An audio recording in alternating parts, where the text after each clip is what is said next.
James Powell's plasma blaster blew gaping holes through Fornax's bulky Ferengi head, splattering brain matter against the workshop walls. The unregistered human engineer would obliterate anyone threatening to steal his galaxy-shattering faster-than-light engine technology before he revealed it to Earth. Tonight, after slotting a glowing crystal into his test device, a thunderous hum had built to a blinding flash. An apple placed in the first chamber vanished, reappearing intact in the second unit across the room. James collapsed into a chair, tears streaming down his face, the staggering implications racing through his mind. His engine could transform space travel and give humanity a chance to challenge the supremacy of the Galactic Council species who restricted Earth's expansion. Sudden pounding at the door had jolted James from his reverie. Fornax, a vicious Ferengi enforcer, barged in, flanked by two towering bodyguards.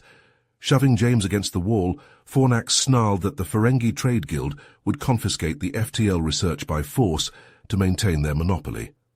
The Ferengi gave James a choice: surrender the technology for a paltry sum, or be dragged off to a cell and have his life's work destroyed. Heavy blast doors slammed shut with a resounding clang, sealing the Ferengi in the workshop. James opened fire, the searing plasma bolts forcing the thugs to scramble for cover behind the cluttered equipment. Sparks flew and acrid smoke filled the air. In the chaos, James snatched up the critical FTL components, tucking them into a satchel. He sprinted for a maintenance hatch, ripping it open and hurling himself into the ventilation ducts. The cramped metal tunnels amplified his ragged breathing and pounding heart. Behind him, enraged shouts and pounding footsteps echoed through the station as the Ferengi tried to track him. The massive thugs would never fit in these narrow ducts, buying James precious time. In a cramped junction, he hastily assembled the FTL components with shaking hands. James input the coordinates for Earth, took a deep breath, and threw the switch. Agony tore through every nerve like molten metal poured into his veins. A scream ripped from his throat. Blinding white light consumed his vision, then merciful nothingness. James awoke with the metallic taste of blood in his mouth, his cheek pressed against a threadbare carpet soaked in vomit. He was home. The desperate gamble had worked. But at what cost? Gasping, he staggered upright and collapsed against the wall. Shock gave way to horror as he stared at the empty, cauterized stump where his left arm had been. His skin had a sickly grey pallor, and a bone-deep ache suffused his body. Fighting waves of pain and nausea, James stumbled to his comm unit. His blood-slicked hand shook as he punched in the codes for Mike Simmons, an ex-mercenary who specialized in making problems disappear. Through gritted teeth, James briefed Mike on the situation, each word a struggle against the blackness threatening the edges of his vision. Mike's tone turned grim as he realized the stakes at play. Christ, James. Okay, sit tight and stem that bleeding. I'm on my way. Just hang in there. The call cut out, leaving James in silence broken only by his labored breathing and the distant hum of station life. Each minute stretched into a hellish eternity. James clamped a tourniquet around the remnants of his arm, his heart hammering at every creak and groan of the old house settling. The Ferengi had found him once already. Had they tracked him again, even here? If they had, James knew this time there would be no escape. A shrill scream jolted James from his pain-hazed stupor. His eyes snapped open to see Mike burst through the door, medkit in hand. The grizzled mercenary took one look at James's mangled arm and ashen face, and his jaw tightened. He knelt beside James, ripping open the kit. James hissed through clenched teeth as Mike quickly injected him. Ferengi, they found me, demanded my research, had to use the drive. Mike's eyes hardened as he broke out a cauterizer, the acrid scent of burning flesh filling the air. Goddamn Ferengi, should have known they'd pull this shit. James bit back a scream, his remaining hand spasming. Sweat poured down his face as Mike finished the grisly task. The mercenary helped him to the threadbare couch, then began rifling through cabinets and drawers. I need you to lay low, James. Don't contact anyone, Mike said, tossing him a burner comm unit and a handful of untraceable credit chits. I've got some old contacts. See if I can figure out how bad this is. James nodded weakly, clutching the device like a lifeline. Mike turned to leave, then froze. A soft thump echoed from the bedroom. The men exchanged a look of pure dread. In one fluid motion, Mike drew a wicked combat knife from his boot. He motioned for James to stay put, then crept down the hall on silent feet. The door exploded inward in a shower of splinters as Mike kicked it open. A hulking Ferengi assassin crouched in the window, plasma rifle raised. The alien snarled, firing a searing bolt that missed Mike's head by inches. Mike lunged, grabbing for the rifle. They crashed to the floor in a tangle of limbs, smashing a side table to kindling. The Ferengi roared, slamming Mike against the wall. Stars exploded across his vision. Mike's knife flashed, burying to the hilt in the Ferengi's chest. The alien convulsed, then went limp. Mike's panting breaths the only sound. Grimacing, Mike heaved the corpse over, eyes widening as he spotted the insignia on its jacket. Fuck me, the Zegra Corporation. He stared at the body, mind racing. If Zegra was involved, this was bigger than he'd ever imagined. James's tech must be utterly groundbreaking. Mike quickly stripped the corpse of its jacket and gear, donning them himself. He stormed back into the living room, snatching the alien's fallen rifle and tossing it to James. We need to move now. Mike's tone brooked no argument. James struggled upright on shaking legs, his remaining hand clutching the rifle in a white-knuckle grip. He felt numb, his mind struggling to process the last few hours. Leaving a trail of crimson droplets, James stumbled after Mike out into the night, the darkness swallowing them whole. Mike led James through darkened alleys, skirting pools of sickly light cast by flickering street lamps. The acrid stench of refuse and decay hung heavy in the air, mingling with James's cold sweat. His stump throbbed with every step, a brutal reminder of the price he had paid for his research. After a tense, winding journey, they arrived at a dilapidated warehouse on the city's outskirts. Mike ushered James inside the cavernous space, their footsteps echoing off the crumbling walls. In the center of the room, Mike heaved aside a rusted metal grate, revealing a hidden bunker beneath the floor. James clambered down the ladder, his hand slick on the rungs. The bunker was a claustrophobic space, lit by the harsh glare of a single bare bulb. Racks of weapons and equipment lined the walls, alongside crates of rations and medical supplies. Mike had clearly prepared for the worst.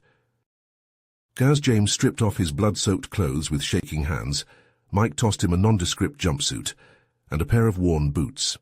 James struggled into the unfamiliar garments, his movements clumsy and pained. Mike picked up the assassin's plasma rifle, checking the charge with a practiced eye before handing it to James. The weapon felt alien and heavy in his hands, a stark reminder of the deadly stakes at play. Pulling out the assassin's comm device, Mike began scrolling through the recent messages, his frown carving deep lines into his weathered face. James watched, heart pounding, as Mike's expression grew darker with each passing second. Shit, Mike spat, his voice a harsh rasp in the oppressive silence. The Zegra Corporation has branded you a terrorist. They're saying you stole their tech and have WMDs. James opened his mouth to protest, but Mike cut him off with a sharp gesture. It gets worse. There's a galaxy-wide warrant for your capture, dead or alive, with a damn fortune attached. The blood drained from James' face as the implications sank in. He was now the most wanted man in the known universe, with a price on his head that would tempt even the most principled bounty hunter. And that's not all, Mike continued grimly. There's a coded transmission here. An elite Ferengi kill team is already on their way to Earth. They're coming for you, James, and they won't stop until they have your research. James slumped against the wall, his legs threatening to give out. The weight of his actions crashed down on him like a physical blow. In his desperation to save humanity, he had painted a target on his own back. Taking a shuddering breath, James forced himself to meet Mike's gaze. I have to get off-world, he said, his voice barely above a whisper. I need to find Professor Zandon. At Mike's questioning look, James explained, he's an exiled Kraltorian scientist, sympathetic to Earth's cause. If anyone can help me unlock the full potential of my FTL drive and keep it out of Ferengi hands, it's him. Mike gave a curt nod, his eyes hard. I know some black market routes from my Merc days. We'll smuggle you out on the next transport. Just as they began gathering their gear, a burst of static from James's burner comm froze them in their tracks. A raspy, gurgling voice filled the bunker, dripping with malice. James Powell, I am Zorgax, leader of the Ferengi kill team. We know where you are. James's blood turned to ice in his veins. How had they found him so quickly, despite all of Mike's precautions? The voice continued, each word a twisted knife in James' gut. Your family is already in our custody.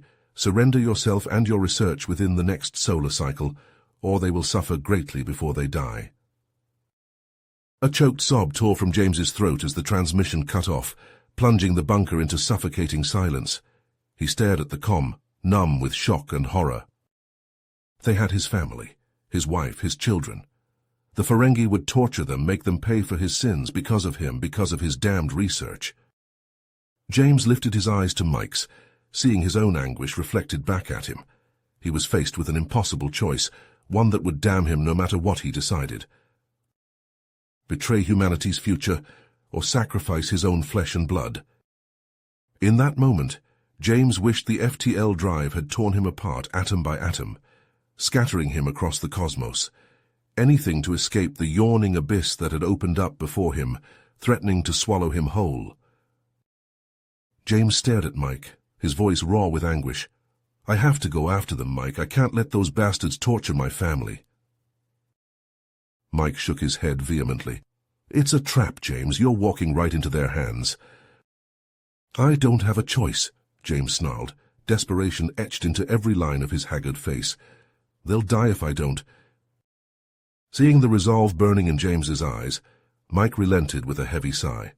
All right, but we do this smart or we're all dead. Hunched over the assassin's comm device, Mike worked furiously, his fingers flying over the controls. Got it, he crowed.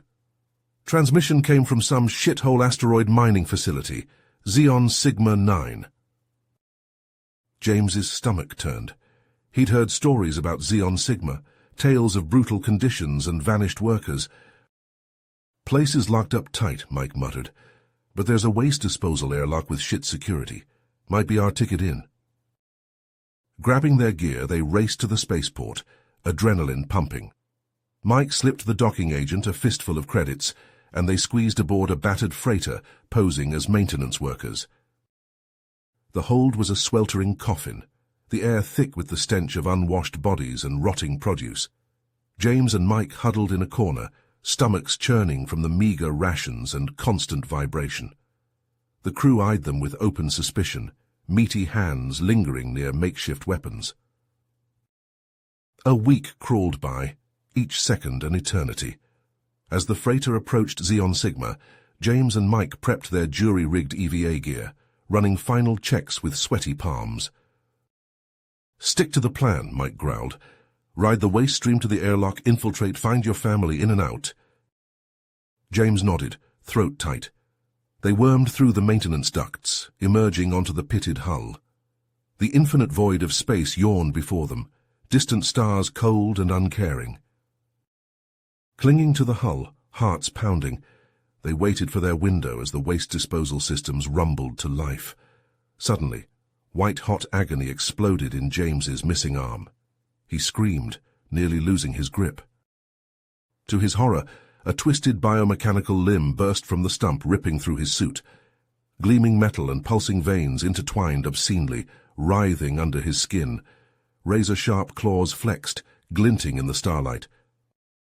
Bile rising in his throat, James stared at the nightmarish appendage, revulsion and terror warring within him. The FTL drive. It must have contaminated him, transformed him into something no longer fully human. Mike's tinny voice crackled over the comm, jolting him back to reality. Waste stream in 3, 2, 1. As the waste belched into space, they leapt, tumbling through the debris-choked stream. The airlock loomed ahead, a tiny portal into hell. Alarms blared as they crashed into the outer door, scrabbling for a handhold. This was it, their one shot to infiltrate the station and face the nightmares within.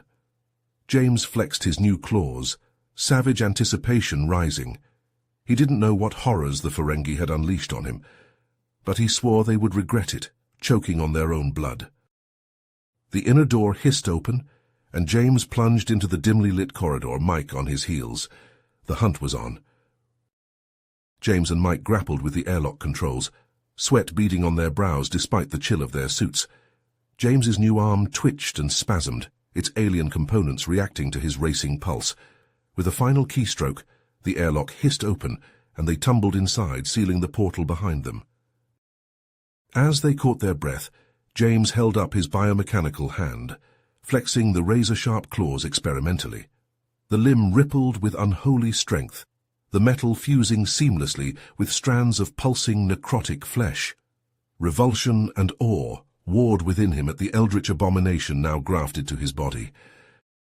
Mike consulted his hacked schematics, his face cast in sickly green light. "This way," he grunted, motioning down a dimly lit corridor that seemed to throb and undulate before their eyes. As they crept deeper into the bowels of the asteroid, the walls pulsed with a webwork of organic circuitry, like the veins of some colossal beast.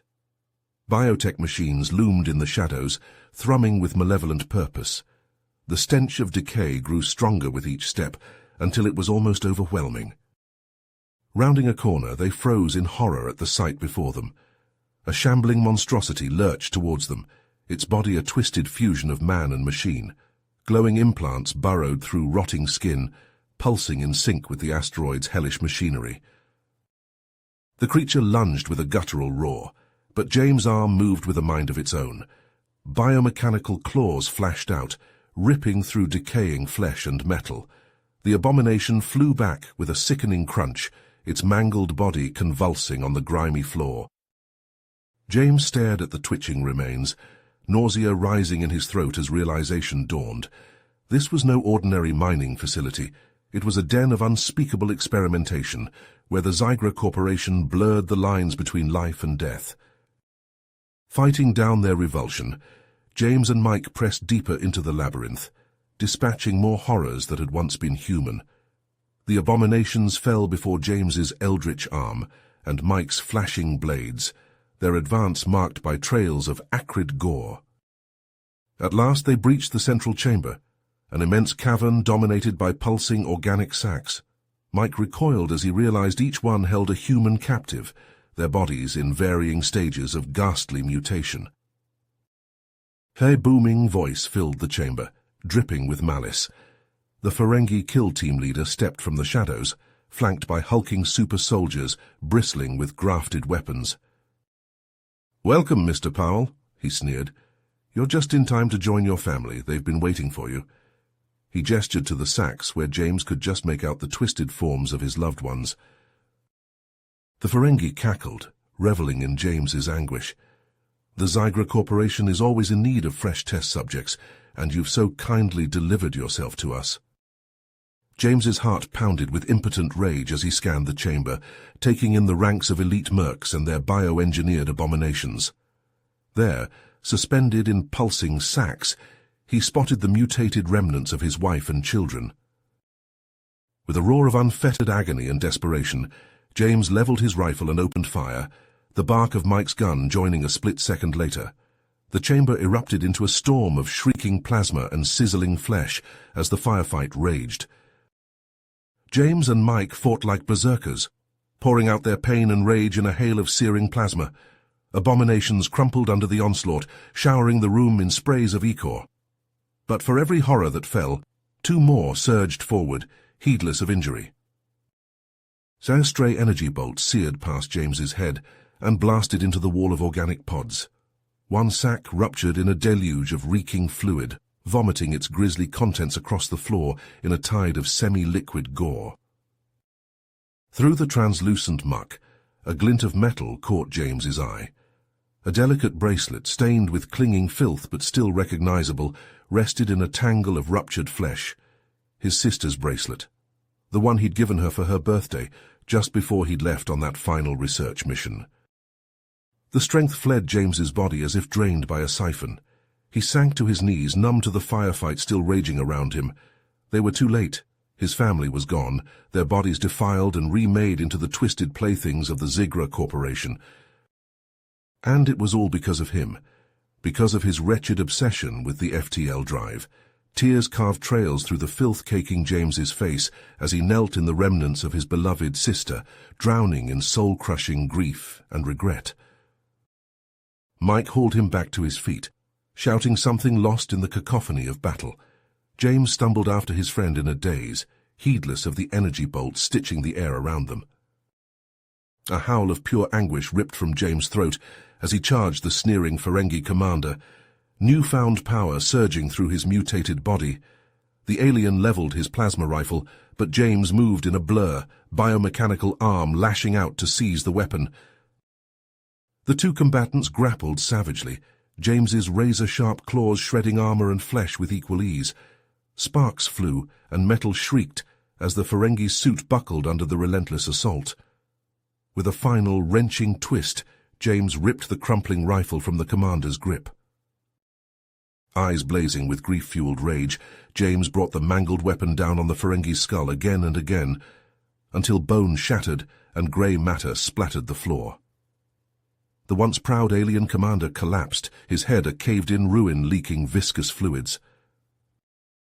James' mother lay twitching on the gore-slick floor, her body warped beyond recognition by the Zigra Corporation's unspeakable experiments. She reached out with a trembling, misshapen hand, and James rushed to her side, cradling her broken form. "James," she wheezed, each word an agonizing effort. "Your father. They have him. Zigra Research Station, coordinates." With a final shuddering breath, she pressed a small data drive into his hand, then went limp, the light fading from her tortured eyes. James held her tight, hot tears cutting through the filth caking his face as he rocked back and forth, keening his grief. Mike laid a heavy hand on his shoulder, eyes hard as he scanned the chamber.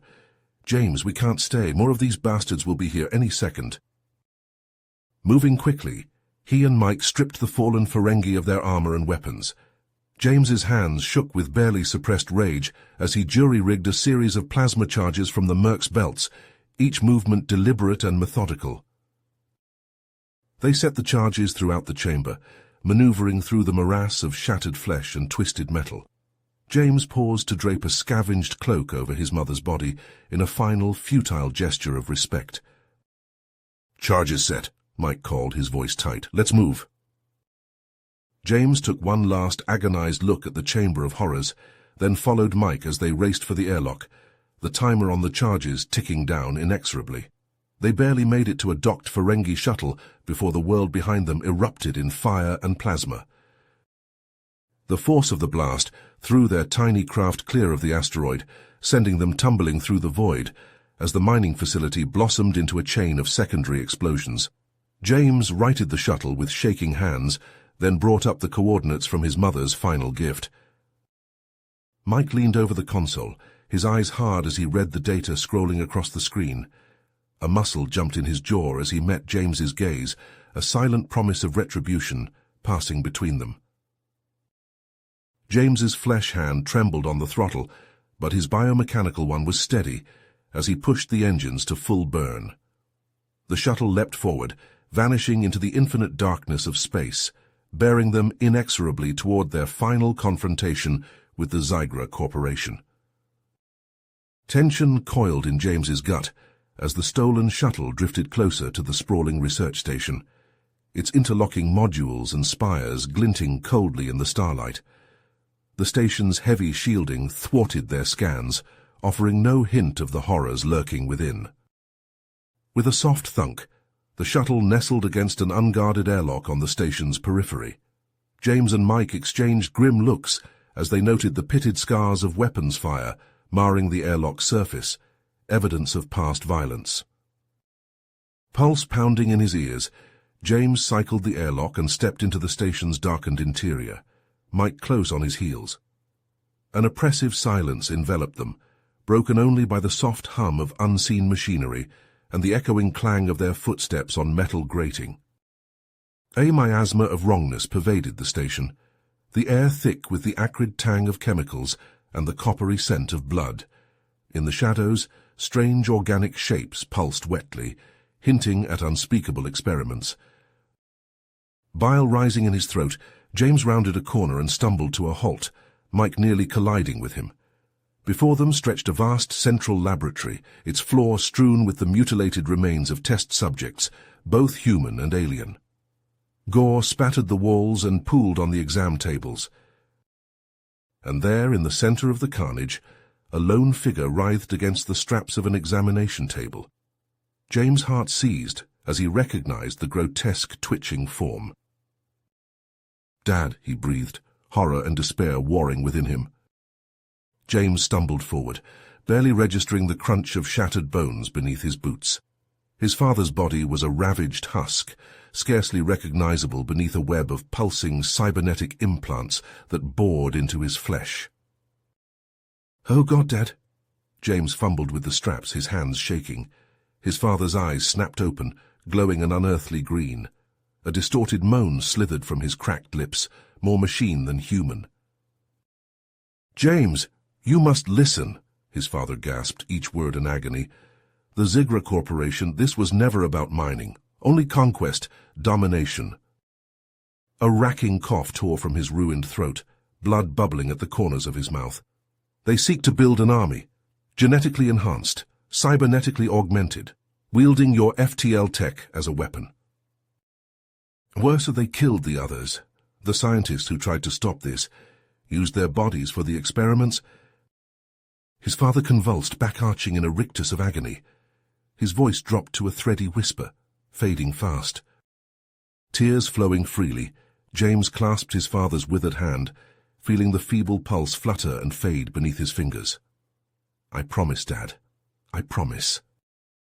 The ghost of a smile touched his father's lips. Then the light in his eyes dimmed, and he went limp, a final breath rattling in his lungs. A sob wrenched from James's chest as he gathered his father's body in his arms, cradling him close. Mike laid a comforting hand on his shoulder, face etched with shared grief. Suddenly a metallic thud echoed through the laboratory, then another. An ominous drumbeat growing louder, the measured tread of heavy armored feet. Mike's head snapped up, dread etched into every line of his face. "We've got company." The station's darkened corridors no longer felt merely oppressive. They now thrummed with palpable menace. Death stalked these halls, a relentless machine that would not rest until it had silenced them forever. A chilling certainty crystallized in James's mind. They had only scratched the surface of the Zigra Corporation's depravity. The true depths of the horrors that awaited them on this twisted station defied imagination. The drumbeat grew louder, echoing in James's bones, the heavy tread of armored feet drawing inexorably closer. The cold metal of the stolen plasma rifle bit into his hands as he raised it with shaking arms. Besides him, Mike took up a firing position, jaw clenched tight. Shadows twisted at the edges of the room, hiding nightmares yet unseen. James's eyes darted to each flickering shape, cold sweat trickling down his spine. The drumbeat built to a crescendo, a deafening roar reverberating through the metal bulkheads. James's finger tightened on the trigger, the rifle's hum building to a fevered pitch. Fear and desperation thrummed through his veins, his heart slamming against his ribs. The shadows at the lab's entrance began to move, to coalesce into armored figures bristling with alien weaponry. Cybernetic implants glowed in the darkness, pulsing in time with the drumbeat. James's breath caught in his throat, his mouth going dry with terror. Besides him, Mike exhaled sharply, a taut sound of dread. The shadows parted, and the first of the horrors stepped into the light, a twisted melding of metal and decaying flesh. The drumbeat rose to a deafening roar. James screamed his defiance and opened fire, the lab erupting into a storm of plasma and searing flesh. James and Mike tensed as the heavy tread drew nearer, the laboratory walls shaking with each impact. A monstrous figure burst through the door, a grotesque melding of decaying flesh and gleaming metal, bristling with built-in weaponry. Another followed, then another, until a dozen nightmarish super soldiers filled the room, their optics glowing with predatory focus as they locked onto James and Mike. Defiant roars tore from the men's throats as they opened fire, the bark of their rifles swallowed by the room's immensity. The soldiers returned fire, plasma cannons and disruptor blades, reducing the lab to a scorched hellscape of twisted metal and shattered glass. James and Mike dove behind the mangled examination tables, desperately trading shots with the advancing horde. Acrid smoke choked the air as equipment exploded in showers of sparks. As the monstrosities closed in, James's arm began to pulsate, an eerie blue glow snaking from his fingertips into his father's shattered implants. The components quivered, then moved with a will of their own, assembling into a pulsing matrix that hummed with strange power. Unthinking, James plunged his hand into the matrix's heart. Searing energy ripped through his body, his vision flashing white. Time crawled as he rose, eyes blazing with eldritch light. He charged the soldiers in a blur, his arm morphing into a storm of blades, hammers, and grasping claws. They fired point blank, but a shimmering field from the matrix absorbed the shots. One by one, James tore the abominations apart, their armor shattering under his assault. Limbs flew and ichors sprayed as he reaped a grisly harvest. Only one remained, a hulking brute with a crackling mace. It swung with a furious bellow. James caught the blow in his palm, the field drinking in its power, then closed his fist. The mace splintered. The soldier's helm crumpled like foil. It crashed down in a sparking heap as James staggered back, the glow fading from his eyes. He stared at his altered arm, awestruck and terrified by its power. Mike, favoring a wounded leg, limped to his side, face slack with shock. "James, how?" Mike managed, but James just shook his head, mind reeling. Picking their way through the steaming ruin of Zigra's forces, they stumbled back to their shuttle.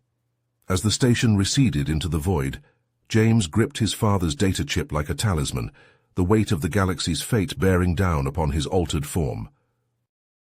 James's hands shook as he pored over the contents of his father's data chip, his face bathed in the sickly green glow of the shuttle's screens. Beside him, Mike scrolled through the files, his expression darkening with each swipe. "Jesus Christ," Mike breathed, his voice barely above a whisper. The Zigra Corporation wasn't just experimenting on soldiers. They were...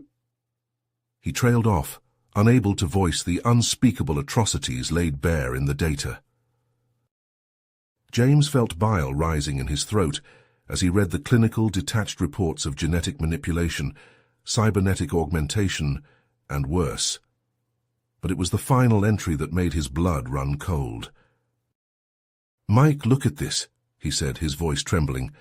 "Zigra's not working alone. They've got a secret pact with members of the Galactic Council.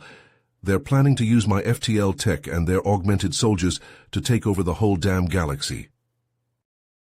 Mike's face paled as he read the damning evidence. "Christ, James. This goes all the way to the top. We can't trust anyone." James nodded grimly, a leaden weight settling in his gut. "We have to get back to Earth, warn humanity about what's coming." As he plotted a course for their homeworld, a sudden searing pain lanced through James's transformed arm. He cried out, doubling over as his flesh began to bubble and distort, the metal components of the matrix warping and twisting. "James, what's happening?" Mike shouted, grabbing a medical scanner. James could only grunt in agony as Mike ran the device over his arm. The color drained from Mike's face as he read the results. "The energy you channeled during the fight, it's destabilized the matrix. It's breaking down at the cellular level. James, it's killing you." James gritted his teeth, forcing himself to focus through the blinding pain. "Doesn't matter. We have to complete the mission." As they approached Earth, a wall of Galactic Council warships loomed before them, weapons primed and ready. James's heart raced as he realized the depth of the conspiracy against them. With a shaking hand, he activated the shuttle's broadcast system. "This is James Powell, transmitting on all frequencies. I have evidence of atrocities committed by the Zigra Corporation and the Galactic Council. They've been experimenting on innocent people, turning them into weapons. and now they want to use my FTL technology to conquer the galaxy. The truth is, in this transmission, the people deserve to know. As he hit the transmit button, the Council ships opened fire. The shuttle bucked and shuddered as their weapons tore through its shields. Alarms blared and sparks flew, the acrid stench of burning electronics filling the air. James and Mike braced for the end, but suddenly a massive surge of energy erupted from James' disintegrating arm. Blinding blue light engulfed the shuttle, and then, when the glow faded, the shuttle and its occupants had vanished, leaving only a shimmering trail of particles in their wake. On Earth, chaos erupted as James's transmission reached every screen and speaker. The people rose up in shock and fury, demanding answers, demanding justice. The Council scrambled to contain the damage, but the truth was out, and there was no putting it back. In the midst of the upheaval, a final message from James emerged, recorded in the moments before his fateful jump. His face haggard and his eyes haunted, he spoke of the terrible price he had paid for the power he now wielded, of the agony that racked his body, and the knowledge that he was living on borrowed time. "I've seen the future," he rasped, his voice thick with pain. "A future where humanity rises up against the darkness, against tyranny and oppression, where we take our rightful place among the stars, guided by our own strength and vision. It's a future worth fighting for, worth dying for." He paused, his breath coming in shallow gasps. "Don't let my sacrifice be in vain. Take up the fight, forge your own path, and never, never let them take your freedom." With a final, haunting smile, James's image faded, leaving only static in its wake. And as the transmission ended, the people of Earth knew that nothing would ever be the same. They had been given a chance, bought with the blood of heroes, and they would not let it slip away. In the streets and in the halls of power, a new resolve took hold, a determination to seek the truth, to demand accountability, to build a better world. James Powell had shown them the way, and they would follow it, no matter the cost. For in the end, it was not the corrupt and the wicked who held the true power. It was the dreamers and the fighters, those who dared to imagine a better tomorrow and who had the courage to make it real. You have reached the end of the story. If you enjoyed this story and want to support us, please leave a like and subscribe to our channel, and for every comment that says 88, I will heart every single one of them. Thank you for your time.